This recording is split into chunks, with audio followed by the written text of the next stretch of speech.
Hermanos, amigos, buenos días a todos ustedes. Un cariñoso saludo desde acá de la comuna de Huin, donde vivimos nosotros, la familia Zurita Vega. Un cariñoso saludo a cada uno de ustedes, con muchas ganas de poder verlos, mucha nostalgia de, de que hace tiempo que no nos reunimos, no nos vemos, físicamente por lo menos. Y yo sé que es el sentir también de cada uno de ustedes, de que nos podamos en algún futuro ver. Bueno, quisiera partir recordándoles que hay una ofrenda solidaria que se está recogiendo en estos días, que va a ir en ayuda de las familias más necesitadas de nuestra comunidad, ¿cierto? Yo quiero animarles, ¿cierto?, a los que tengan obviamente la disposición y la capacidad de poder hacerlo, por supuesto, de poder aportar, ¿no es cierto?, con estas familias que lo necesitan. En este tiempo que el trabajo se ha visto un poco obstaculizado para muchas familias que tienen que ir a buscar su sustento diario, necesariamente deben salir de sus hogares. No a todos tienen la ventaja de que les depositen un sueldo y trabajar de sus casas. Es una ventaja que pocos tienen, la verdad. Y yo sé que hay muchas personas que están con mucha necesidad, y nuestra comunidad tampoco no afecta a este tipo de situaciones, de consecuencias por la crisis que estamos viviendo, ¿no es cierto? Así es que hay una forma de hacerlo, que es, por un lado, comunicándose con el pastor Carlos Abarca directamente para pedirle los datos, o también pueden contactar a su encargado de Grupo Casero, que también le puede dar los datos para hacer esta donación. O también hay un correo que dice que es contacto@ccstgo.cl, ¿ya? Diferentes formas en las cuales pueden conseguir los datos para poder hacer su aporte para esta familia.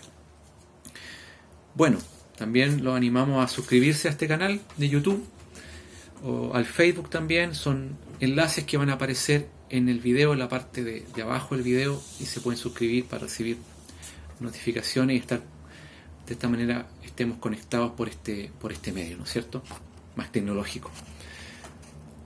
Ok, dicho esto, quisiera poder compartirles una palabra que está en Lucas 12. Lucas 12 está la parábola del rico insensato, una parábola que Jesús compartió, y dice así, a contar del versículo 15: miren, guárdense de toda avaricia, porque la vida del hombre no consiste en la abundancia de los bienes que posee, ¿cierto? Y le refirió esta parábola, que dice: la heredad de un hombre rico había producido mucho, y él pensaba dentro de sí, diciendo: ¿qué haré? Porque no tengo dónde guardar mis frutos.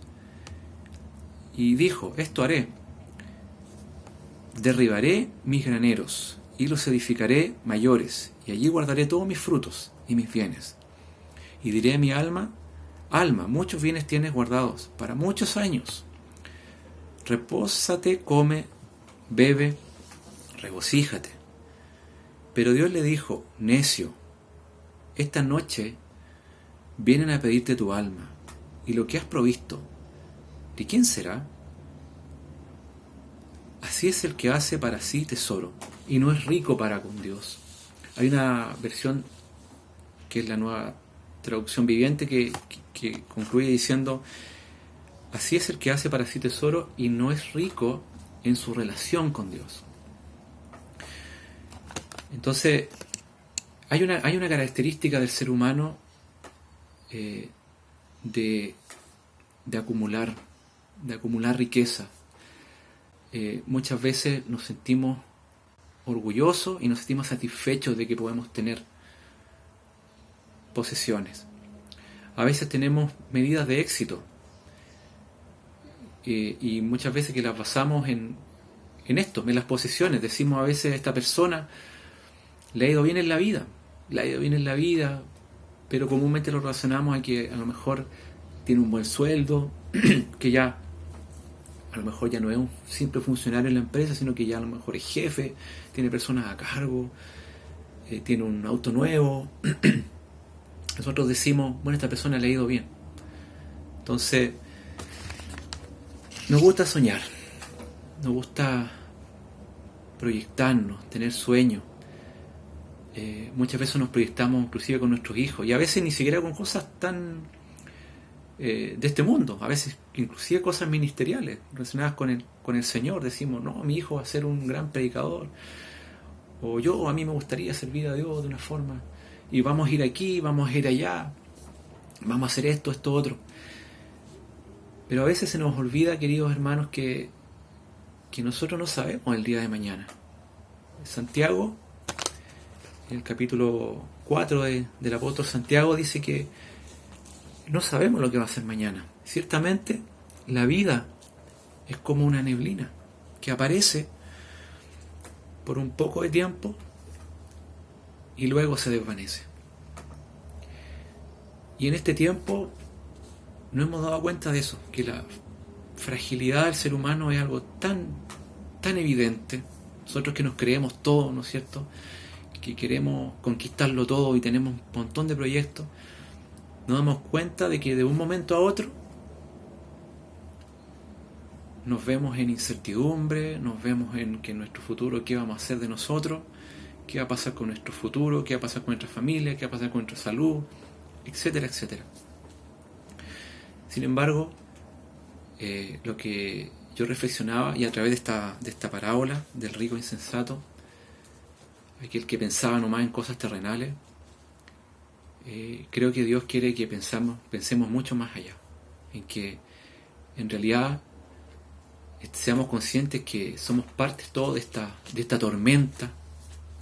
El mundo entero está bajo una tormenta por esta enfermedad que estamos viviendo. Pero como nos decía el pastor Nelson la semana pasada, es cierto, estamos todos en un mismo barco, en una misma tormenta, perdón, pero no todos en el mismo barco, ¿no es cierto? No tenemos la certeza de que el barco en el que estamos nosotros no sigue la corriente de este mundo.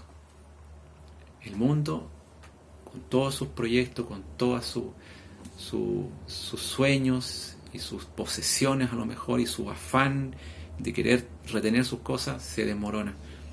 Pero nosotros tenemos nuestra barca al mismo Señor Jesucristo, y en Él podemos descansar, y en Él podemos tener esa paz que necesitamos, que es esa paz que nosotros no la entendemos. Es una paz que no podemos encontrar dentro de este mundo. Busquemos esa paz en una relación con Dios continua, en una relación íntima con Él, en oración, como nos decía esta parábola, que para el Señor la riqueza y la vida del hombre no consiste en sus posesiones, sino en una riqueza de una comunión con Él. Así es que esa es la invitación que les hago en esta mañana.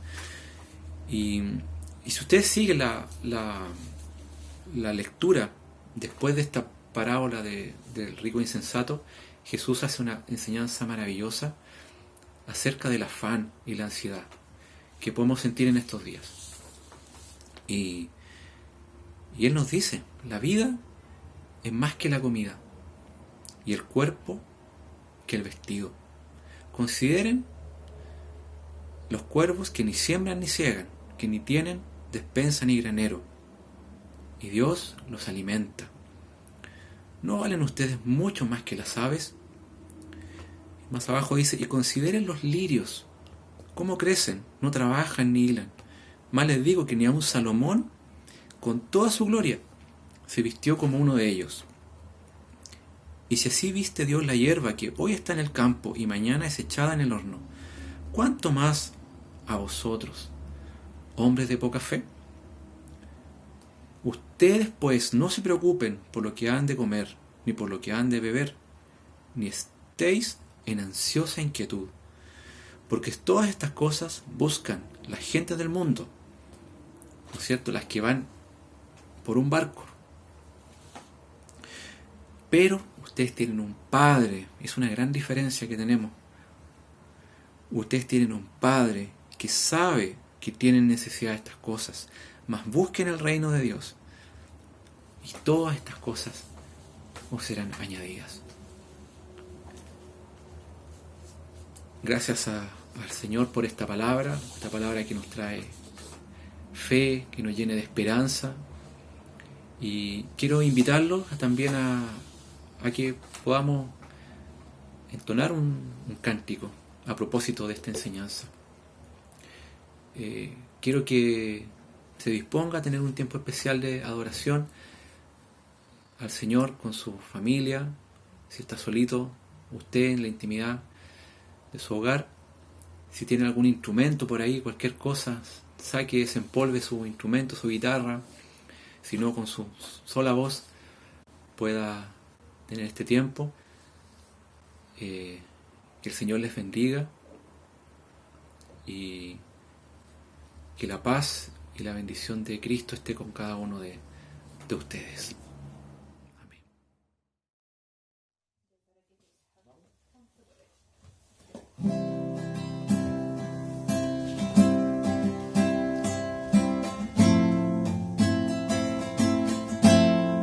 Cada mañana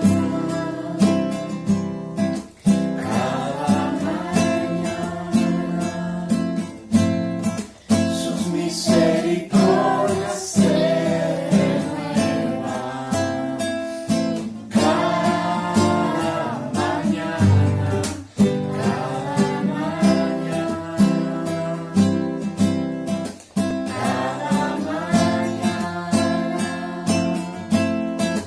sus misericordias se renuevan. Cada mañana.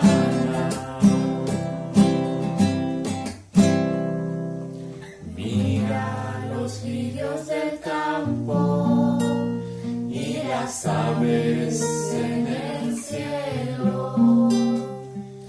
Dios cuida de todos ellos con fidelidad y amor. Ellos no siembran ni ciegan, mas reflejan la gloria de Dios cada día. A cada mañana. Cada mañana, cada mañana, sus misericordias se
cada mañana, nuestra esperanza se renueva. Cada mañana, cada mañana, cada mañana, nuestra esperanza se renueva. Cada mañana.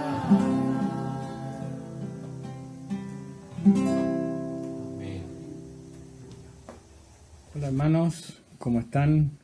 Es un placer para mí y doy gracias a Dios por poder en esta mañana dirigirme a ustedes para compartir lo que el Señor ha puesto en mi corazón en cuanto a su palabra. Doy gracias a Dios por este tiempo y por poder usar estos recursos que el Señor ha puesto a nuestra disposición y así mantenernos conectados y edificados, edificarnos unos a otros. Antes de comenzar el tema, quiero reiterar lo que dije la vez anterior en cuanto a que aprovechemos bien este tiempo en que el Señor nos ha permitido estar en nuestros hogares y que el Espíritu Santo use este tiempo para edificarnos y para crecer para su gloria. En esta mañana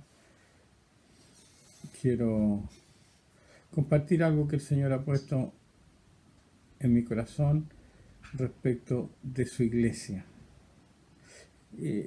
Todos sabemos y hemos escuchado y tenemos una visión de la iglesia que es un poco distinto de lo que yo quiero compartir. La iglesia en este tiempo está cuestionada, criticada, con diferentes situaciones complejas e incluso escándalos, tanto de la parte católica como evangélica. Vemos una iglesia con problemas, esa es la verdad. Vemos una iglesia dividida. Se habla, sobre todo en el plano protestante, de la mucha división que hay entre los cristianos. Y todo eso me llevó a querer compartir esto con ustedes. Creo que el Señor, el Espíritu Santo, me inquietó en este sentido. Y quiero comenzar entonces compartiendo con ustedes un pasaje de la Escritura que está en Mateo 16, del 15 en adelante, que es un pasaje bastante conocido, como para nosotros casi toda la palabra debe ser conocida, y es el pasaje donde Jesús está con sus discípulos y le pregunta a sus discípulos: ¿quién dice la gente que es el Hijo del Hombre?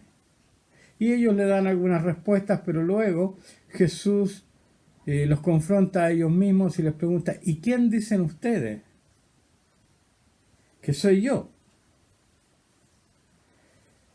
Y en esta circunstancia, entonces, Pedro, Simón, responde diciendo: tú eres el Cristo, el Hijo del Dios viviente. Entonces le respondió Jesús: bienaventurado eres Simón, hijo de Jonás, porque no te lo reveló carne ni sangre, sino mi Padre que está en los cielos.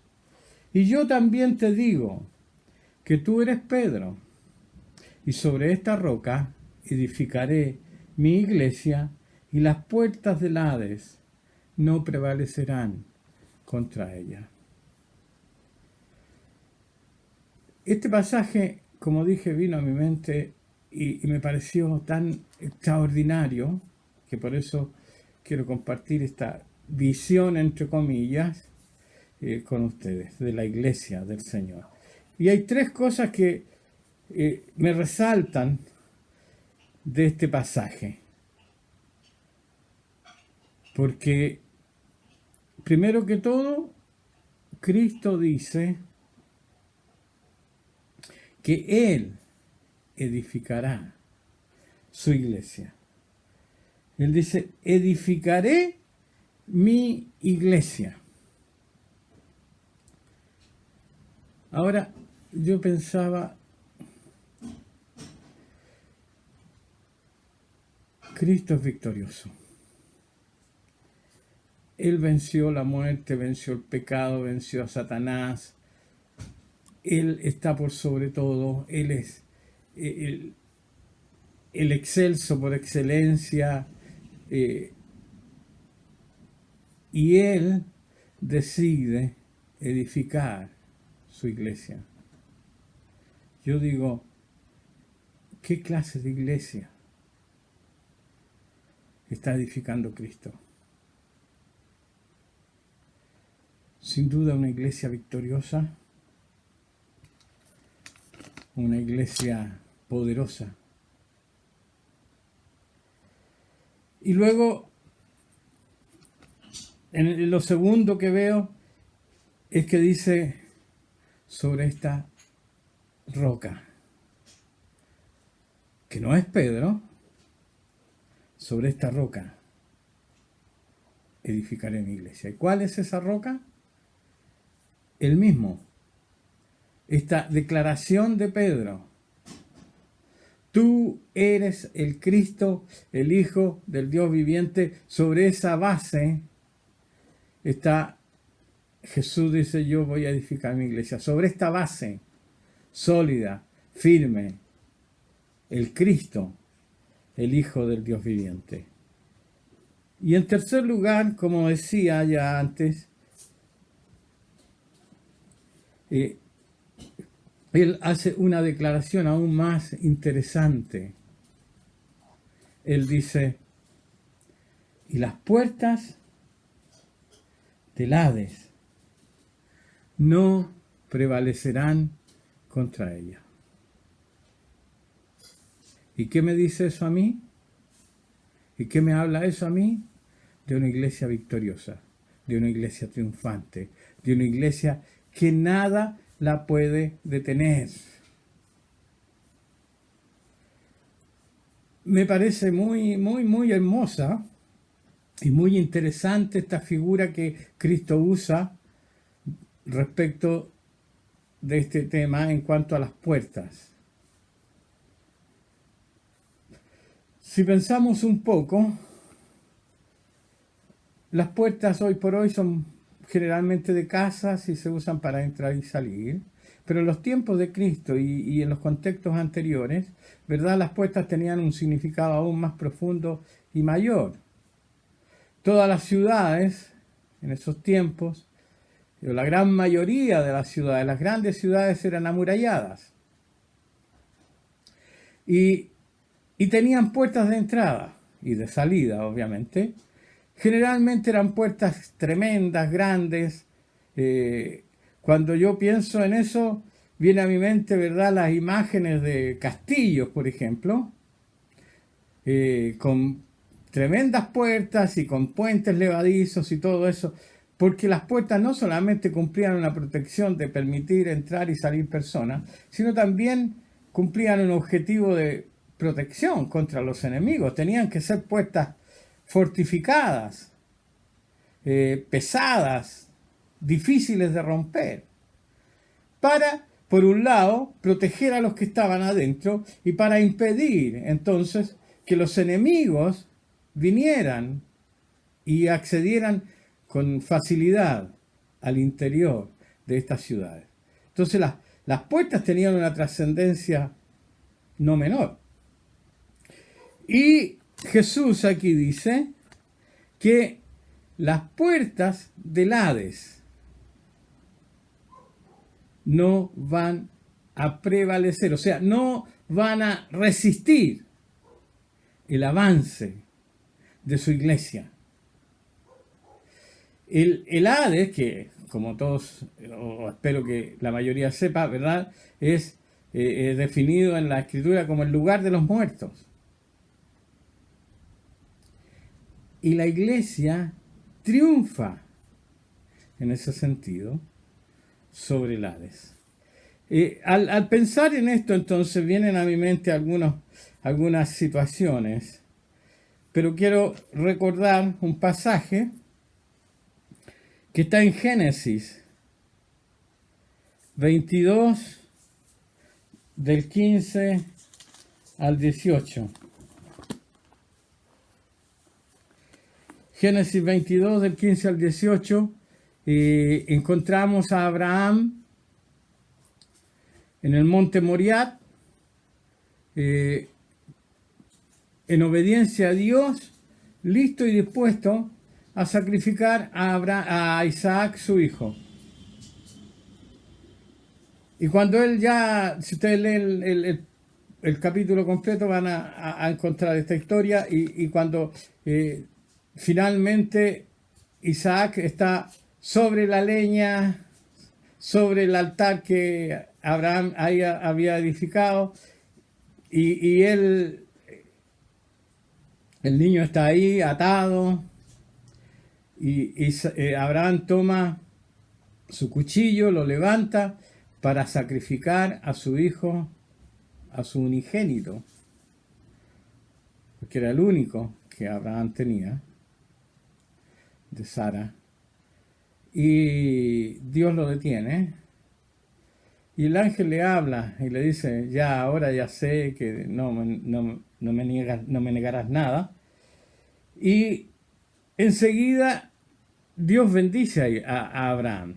Y en el 15 dice: y llamó el ángel a Abraham por segunda vez desde el cielo, y dijo: por mí mismo he jurado, dice Jehová, que por cuanto has hecho esto, y no me has rehusado tu hijo, tu único hijo, de cierto te bendeciré, y multiplicaré tu descendencia como las estrellas del cielo, y como la arena que está a la orilla del mar.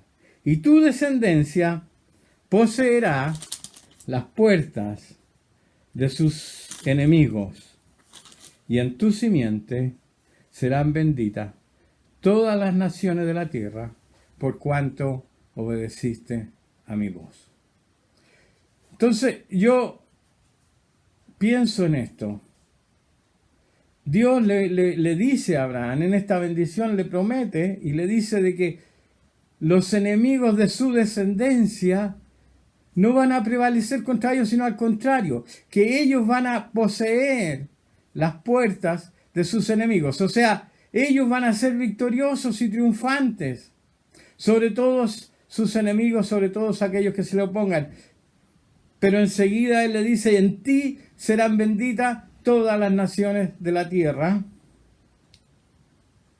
por cuanto obedeciste mi voz. Entonces, Jesús usa para referirse a su iglesia esta misma figura que Dios, el Padre, o que Dios antes había usado para bendecir a Abraham. Así que, como conclusión de esto, yo saco de que la iglesia de Jesucristo es una iglesia victoriosa. No una iglesia derrotada, no una iglesia agitada por los vientos de tormenta, no es una iglesia que retrocede, sino que avanza. El Hades estará indefenso contra el avance de la iglesia de Jesucristo.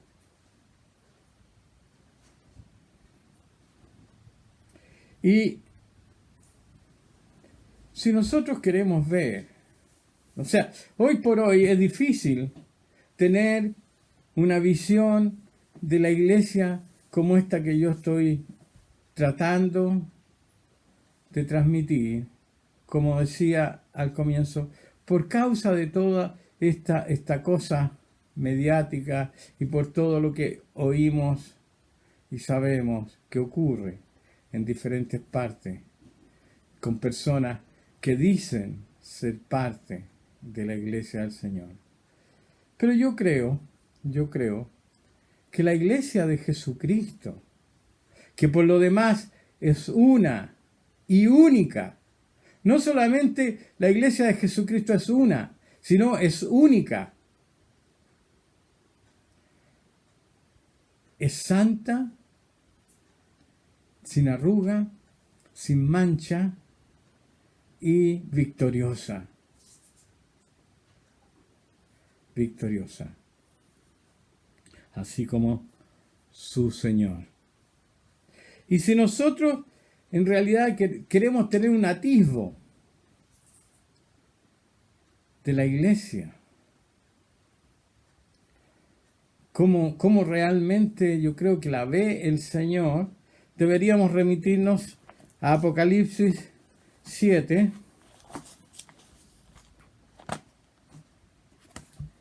Apocalipsis 7, del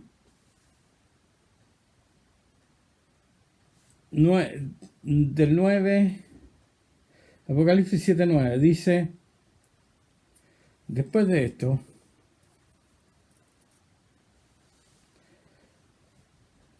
miré y aquí una gran multitud, la cual nadie podía contar, de todas las naciones, y tribus, y pueblos, y lenguas, que estaban delante del trono y en la presencia del Cordero, vestidos de ropas blancas y con palmas en sus manos. Y clamaban a gran voz diciendo, la salvación pertenece a nuestro Dios que está sentado en el trono y al Cordero. Y a todos los ángeles, todos los ángeles estaban en pie alrededor del trono y de los ancianos y de los 4 seres vivientes, y se postraron sobre sus rostros delante del trono y adoraron a Dios diciendo, amén, la bendición y la gloria y la sabiduría y la acción de gracias y la honra y el poder y la fortaleza sean a nuestro Dios por los siglos de los siglos. Amén. Entonces uno de los ancianos habló diciéndome, estos que están vestidos de ropas blancas, ¿quiénes son? ¿Y de dónde han venido?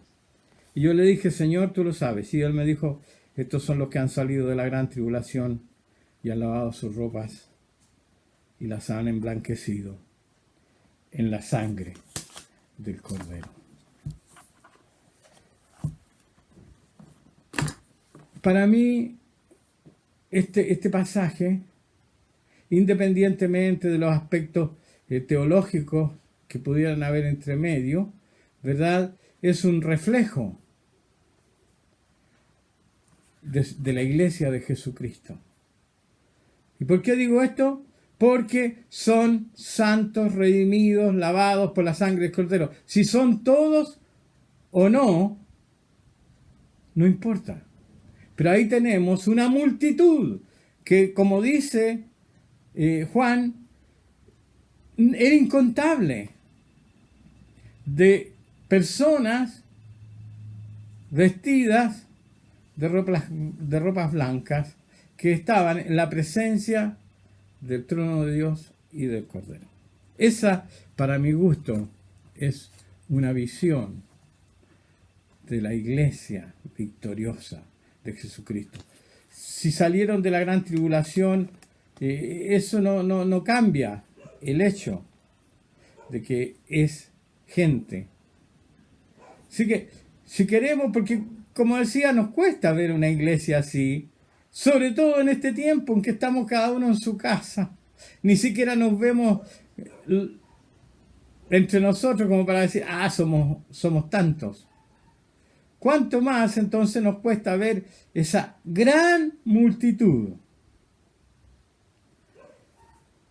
vestida de ropa blanca? Entonces, reitero, la iglesia del Señor es una, santa y victoriosa. Es una y única. Ahora, ¿por qué repito tanto esto? Por lo mismo, porque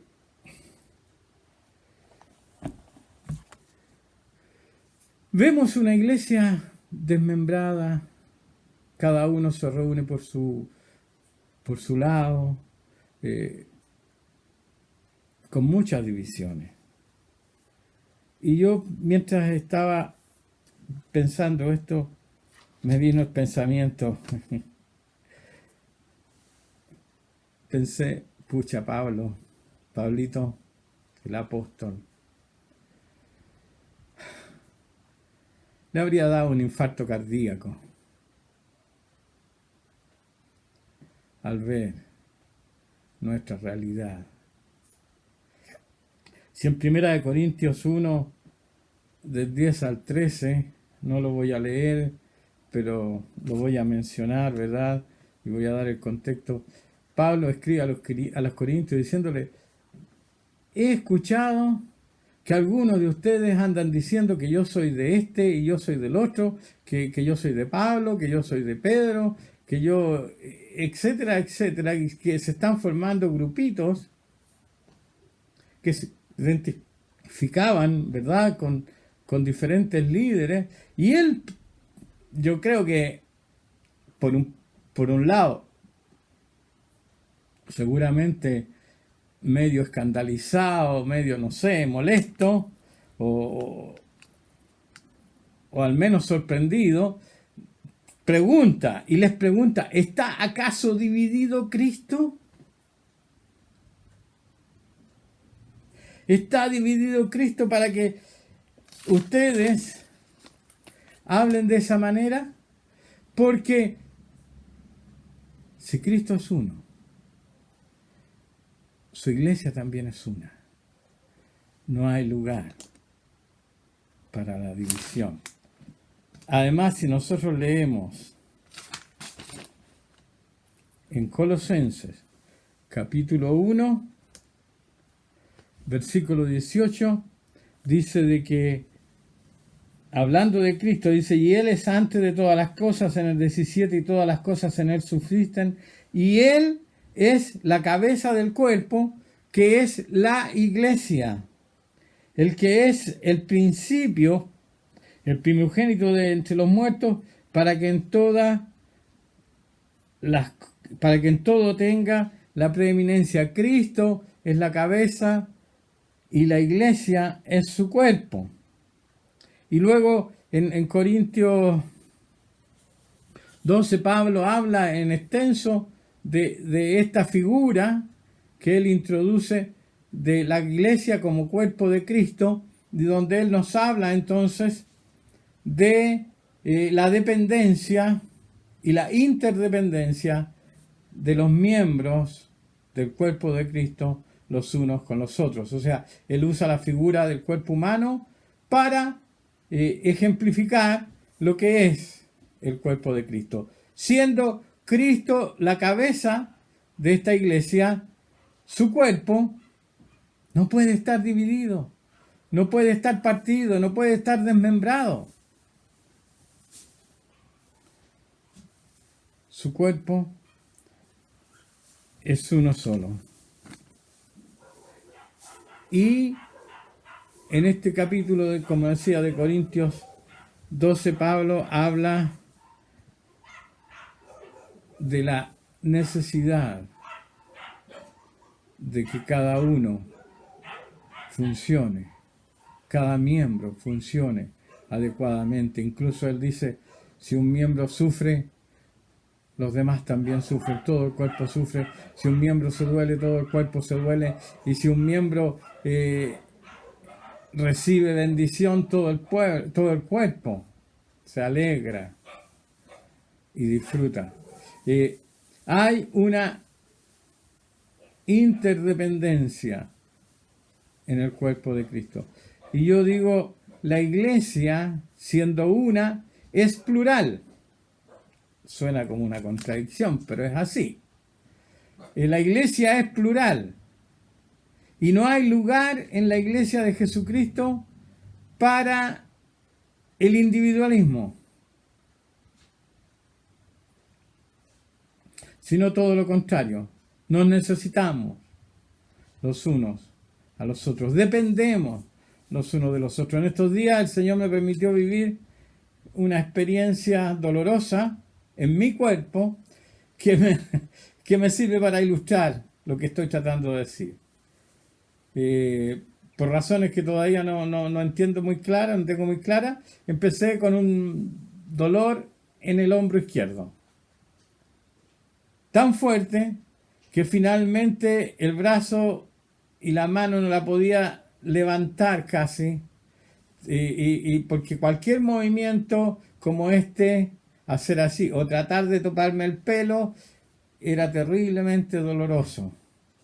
Era como si hubiera tenido un clavo de 4 aquí atravesado en mi hombro. Y me dolía y andaba complicado. Obviamente el problema era en el hombro, pero se afectaba mi mano, se afectaba mi codo. Mi mano no funcionaba bien. No porque ella tuviera algún problema, yo no sentía mi mano complicada, pero como el hombro no funcionaba, la mano tampoco podía hacer lo que yo quería que hiciera. Como por ejemplo el peinarme. Porque como el hombro no tenía la fuerza para levantar mi mano hasta mi cabeza, mi mano, aunque yo quería que me peinara, no lo hacía por causa del mal funcionamiento de mi hombro. ¿Y qué digo con esto? Que hermanos, nosotros, como ya dije antes, nos necesitamos los unos a los otros. El cuerpo de Cristo necesita a cada miembro funcionando bien, funcionando adecuadamente. Cuando un miembro del cuerpo no funciona, afecta al resto del cuerpo. No es individual, no es separado del resto.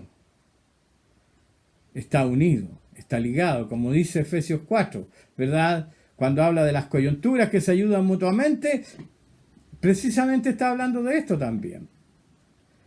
De que hay una interconexión y una interrelación entre cada miembro.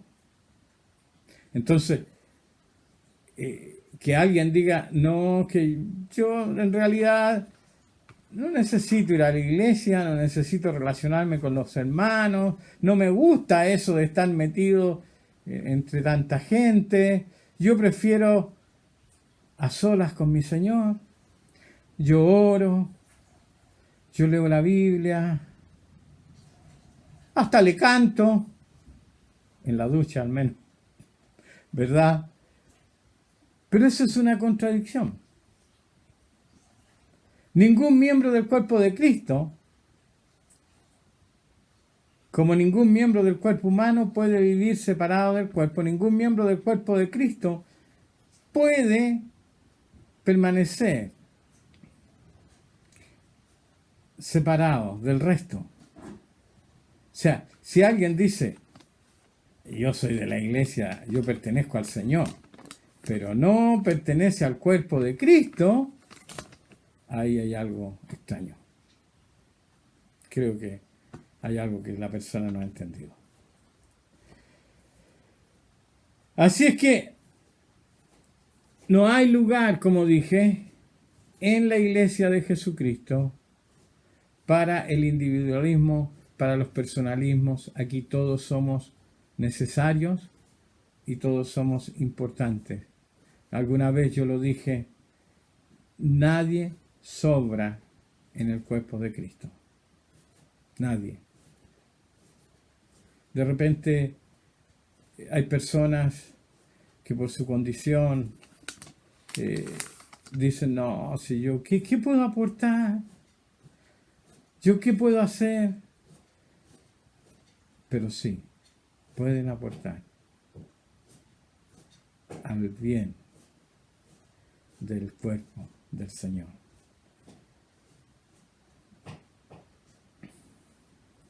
Pero todavía quiero ir un poco más allá y compartir con ustedes otro pasaje que está en Juan 15. El Evangelio según San Juan, capítulo 15, versículo 14 y 15. Dice lo siguiente: vosotros sois mis amigos si hacéis lo que yo os mando. Ya no os llamaré siervos, porque el siervo no sabe lo que hace su Señor, pero os he llamado amigos, porque todas las cosas que oí de mi Padre os las he dado a conocer. Primero, Cristo habla entonces de su iglesia, pero ahora ha pasado el tiempo y Jesús se refiere a sus discípulos y les dice: ya no los voy a llamar más siervos, ustedes son mis amigos.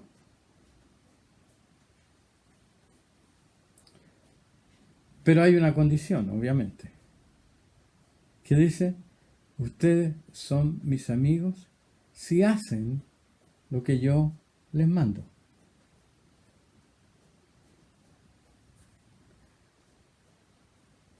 Entonces, Cristo tiene un grupo, no de siervos,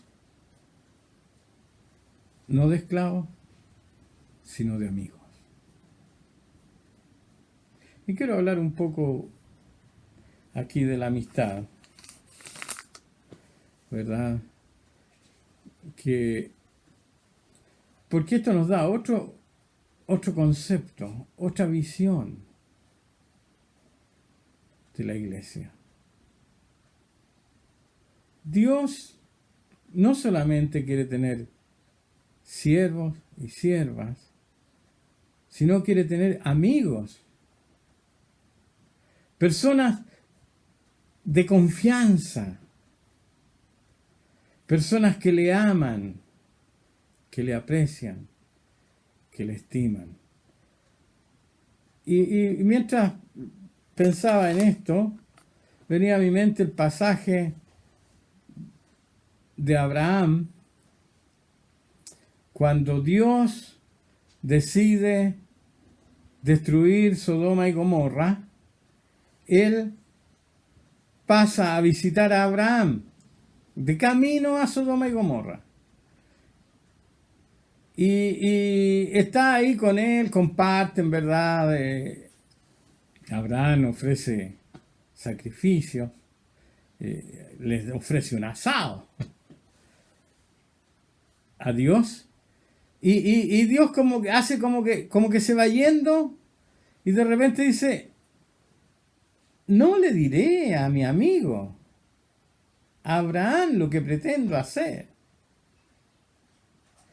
Porque para Dios, Abraham era su amigo. ¿Qué cosa más tremenda? ¿Qué cosa más grande? Que el Dios Todopoderoso, que el Dios Omnipotente diga de alguien, de un ser humano: él es mi amigo. Lo dice Dios de Abraham. Y le abre y le cuenta lo que piensa hacer. De ahí viene todo ese estira y encoge entre Dios y Abraham respecto de la ciudad de Sodoma y Gomorra. Luego encontramos a David, hombre del cual Dios dice que David es un hombre conforme a mi corazón.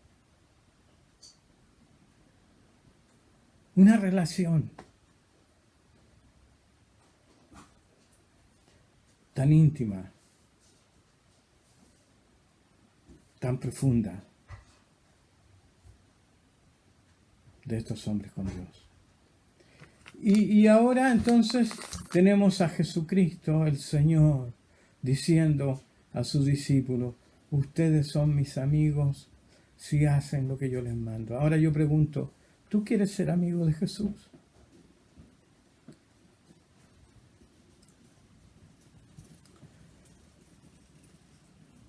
¿Tú quieres ser amigo de Jesús? ¿Quieres estar en el círculo íntimo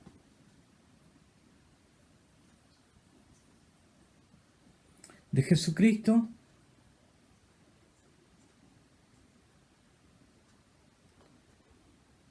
Él tiene un club, no un club, o sea, perdóneme la expresión, pero Él tiene un grupo de amigos, un grupo de personas íntimas, personales. La amistad es dentro de dos personas fuera del matrimonio, es la relación más, yo diría, rica y profunda que puede haber entre dos personas, la amistad. Y uno a veces tiene amigos y a veces solamente conocidos. Pero no solamente nosotros necesitamos, y yo creo que todos queremos, que el Señor nos considere sus amigos, sino también seamos amigos los unos de los otros. Más que hermanos, somos hermanos porque somos hijos del mismo Padre, pero más que hermanos, seamos amigos, porque tenemos un amigo en común que nos une, que nos aglutina. Y el amigo es ese que está en las duras y en las maduras, como se dice. Es ese que está contigo siempre, en las buenas y en las malas. Ese es el amigo. Y claro, es rico pensar que Jesús es mi amigo. Pero yo soy su amigo. ¿Él me considera su amigo?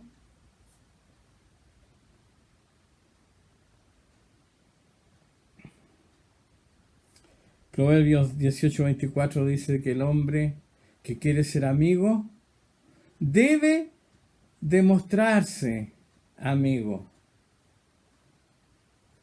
Y hay amigo más unido que un hermano.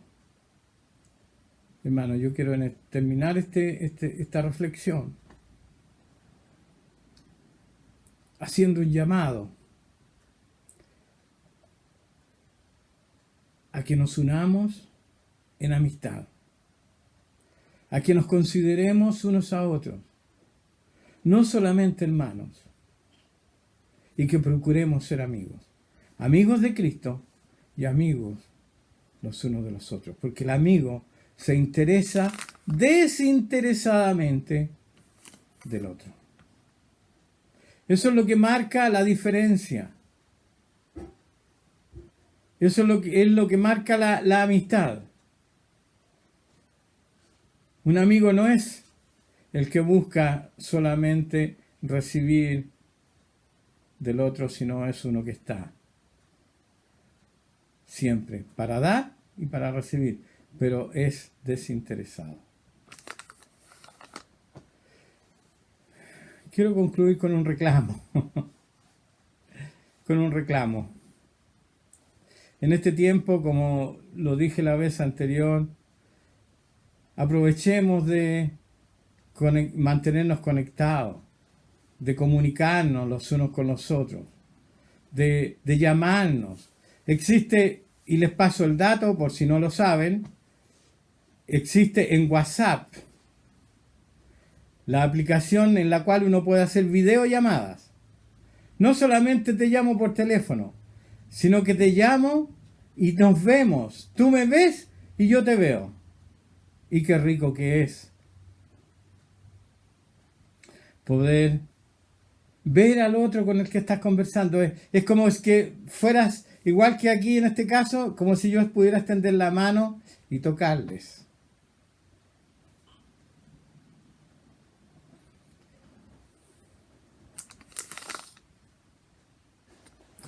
A lo mejor alguno va a pensar, sí, Carlito ya está viejito, ya está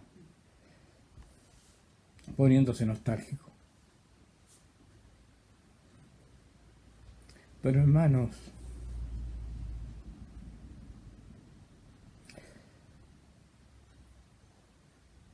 el Señor dijo, en esto conocerán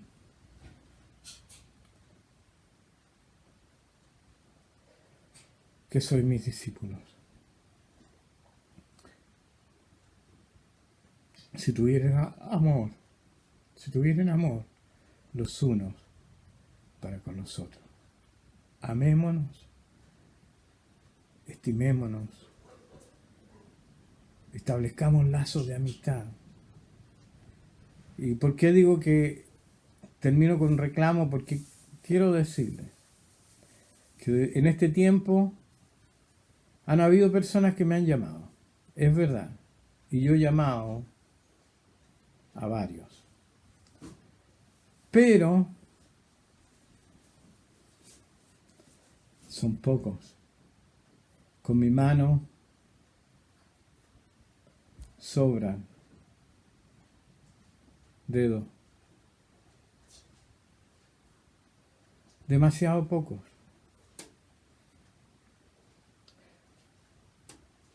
Así que quiero hacerles un desafío y proponerles algo para concluir. Llamémonos. Hagamos videollamada, ojalá videollamada, y si no, por último llamadas telefónicas. Yo estaba pensando, si nosotros fuéramos 100 en la congregación, solamente 100, y si tú llamas uno de tus hermanos por día, te demoraría 100 días en dar la vuelta para volver a llamar al primero.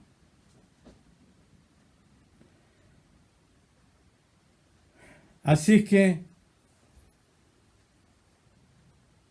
yo te quiero desafiar en este momento a llamar al menos a uno de nuestros hermanos cada día. Mira, si cada uno de nosotros llamamos a uno por día, al mismo tiempo, cada uno de nosotros va a recibir 100 llamadas.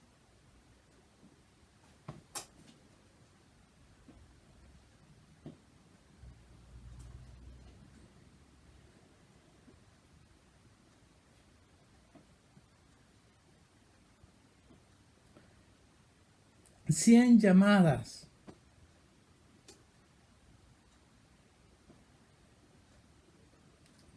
De personas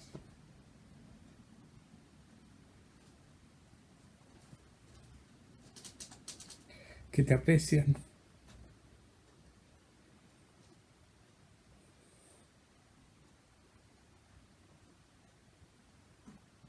que te expresan el amor de Dios.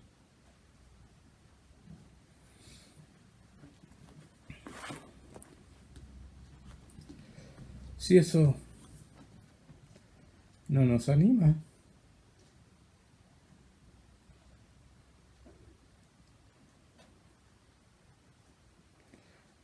estimulémonos los unos a los otros, al amor y a las buenas obras.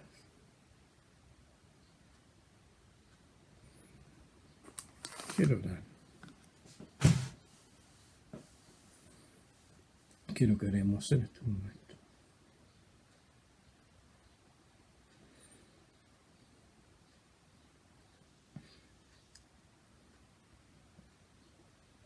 Padre, en el nombre de Jesucristo, yo quiero en este instante bendecir a cada uno de mis hermanos que ha escuchado esta reflexión y pedir que tu amor nos una cada día más. Que tu Espíritu Santo derrame más y más del amor de Cristo en nuestros corazones. Y que, Señor, dejando de lado el individualismo, la indiferencia y aún, Señor, la apatía, nos amemos y nos consideremos los unos a los otros, no solamente como hermanos, sino más aún como amigos entre nosotros. Bendice, Señor, tu iglesia en este tiempo y glorifica tu nombre en las vidas de cada uno de tus hijos. En el nombre de Jesús. Amén. Que el Señor siga bendiciendo sus vidas y siga trabajando por medio de su Espíritu en cada uno de nosotros. Amén.